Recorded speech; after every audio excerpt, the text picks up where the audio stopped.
నమస్కారం అండి. నా పేరు doctor Sunil Reddy, consultant neuro psychiatrist and sexologist at treatment range hospital KBHP Hyderabad. నా దగ్గరికి ఎరెక్టైల్ డిస్ఫంక్షన్ లోపాల కోసము, పురుషాంగ స్తంభన ఇష్యూస్ కోసము, ఫ్యామిలీలో ఇష్యూస్ వస్తున్నాయని వస్తూ ఉంటారు. సో అసలు ఈ ఎరెక్షన్స్ ఎన్ని రకాలు, అవి ఎలా ఉంటాయో చూద్దాం. సో ఎరెక్టైల్ డిస్ఫంక్షన్ అంటే పురుషాంగ స్తంభన లోపాలు కదా. సో అసలు ఎరెక్షన్స్ అనేవి ఎప్పుడు వస్తాయి అంటే రిఫ్లెక్సోజెనిక్. ఫస్ట్ టైప్ వచ్చేసి రిఫ్లెక్సోజెనిక్ erections. Actually types.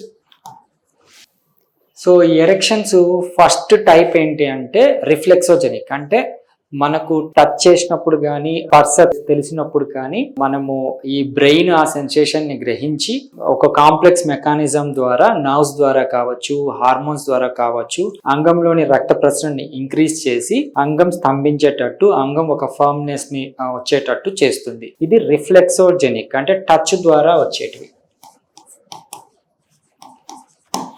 Next the psychogenic.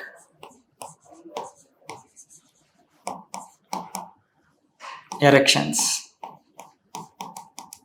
Psychogenic erections అంటే ఎమోషనల్ గా మనము ఆ డిజైర్ అంటే సెక్స్ చేయాలన్న కోరికలు వచ్చినప్పుడు కానీ, ఒక కైండ్ ఆఫ్ పిక్చర్స్ చూసినప్పుడు కానీ, ఒక పాత మెమరీస్ లోకి లేకపోతే మనకి ఇష్టమైన మెమరీస్ లోకి వెళ్ళినప్పుడు మళ్ళీ ఈ కాంప్లెక్స్ మెకానిజం ద్వారా హార్మోన్స్ కావచ్చు, న్యూరలాజికల్ సర్క్యూట్స్ కావచ్చు స్టిమ్యులేట్ అయ్యి అంగానికి రక్త ప్రసరణ ఇంక్రీజ్ అయ్యి ఆటోమేటిక్ గా ఎరెక్షన్స్ అనేటివి వస్తాయి. బేసిక్ గా ఇవి ఎమోషన్స్ తో కనెక్ట్ అయి ఉంటాయి.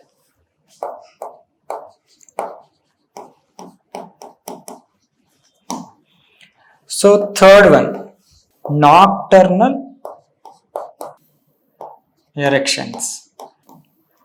అంటే నైట్ నిద్రపోయే సమయంలో వచ్చే ఎరెక్షన్స్ ని నాక్టర్నల్ అంటే రాత్రిపూట వచ్చే ఎరెక్షన్స్ అంటాము. యూజువలీ ఈ రాత్రిపూట వచ్చే ఎరెక్షన్స్ లో ఈ ఎక్చాలన్న కోరిక కానివ్వండి ఇలాంటివి రాకుండానే ఈ ఎరెక్షన్స్ వస్తాయి. అంటే మనకు రాత్రి నిద్రపోయేటంటే గాఢ నిద్రలోకి వెళ్ళినప్పుడు ఆర్ఈఎం స్లీప్, ఎన్ఆర్ఈఎం స్లీప్ అని 2 టైప్స్ ఆఫ్ స్లీప్స్ ఉంటాయి. అందులో ఆర్ఈఎం స్లీప్ వచ్చినప్పుడు, గాఢ నిద్రకి వెళ్ళినప్పుడు ఈ అంగంలోనికి రక్త ప్రసరణ ఇంక్రీజ్ అయ్యి యాక్చువల్లీ టిష్యూ ఆక్సిజనేషన్ పెంచడానికి బ్రెయిన్ నిద్రపోతున్నప్పుడు అంగస్తంభన అనేది జరుగుతుంది. సో ఇది కూడా వన్ టైప్ ఆఫ్ ఈ 3 రకాల ఎరెక్షన్స్ ఉంటాయన్నమాట. ఒకటేమో రిఫ్లెక్సోజెనిక్ టచ్ ద్వారా వచ్చినటివి, నెక్స్ట్ ఏమో ఎమోషన్స్ మన డిజైరు, మన కోరికల ద్వారా వచ్చే erections, and nocturnal erections. Usually ఇవి మనం పరీక్షించుకోవచ్చు ఇక్కడ లోపం ఉంది అని, అంటే ఏ ఎరెక్షన్స్ లో లోపం ఉందని. యూజువలీ నా దగ్గరకు వచ్చినప్పుడు ఎర్లీ మార్నింగ్ ఎరెక్షన్స్ అంటే మార్నింగ్ వుడ్స్ అంటాము, అది ఉందా లేదా కనుక్కుంటాము. యూజువల్లీ సెక్షువల్ డిజైరే తగ్గిపోయిందా అనేది అడుగుతాము, అది సైకలాజికల్. ఈవెన్ రిఫ్లెక్సోజెనిక్ అంటే ఈవెన్ సెక్స్ చేయాలన్న ఆబ్జెక్ట్ మన స్పౌజ్, ఈవెన్ మనకు కావాల్సిన వాళ్ళు దగ్గర ఉన్నా కానీ ఎరెక్షన్స్ రాకపోతే దాని రిఫ్లెక్స్ కూడా తగ్గినట్టు. సో ఇక్కడ కంగారు పడాల్సింది ఏమీ లేవు. ఇవి severe, mild, moderate, severe erectile dysfunctions అంటాము. యూజువల్లీ వీటిలో మనం ట్రీట్మెంట్ కోసము లో intensity extra corporal shock wave ఇవ్వడం అనేది జరుగుతుంది. ఇవి వీటిలన్నిటిని ఇంప్రూవైజ్ చేస్తుంది. బేసికలీ ఎరెక్టైల్ డిస్ఫంక్షన్ అనేది very transient disorder, dysfunction. So దీన్ని మనం బ్యాక్ తీసుకురావడానికి సింపుల్ పద్ధతుల ద్వారా మనం దీన్ని మెరుగు చేయొచ్చు. దీన్ని యూజ్ చేసుకోగలరు. Thank you.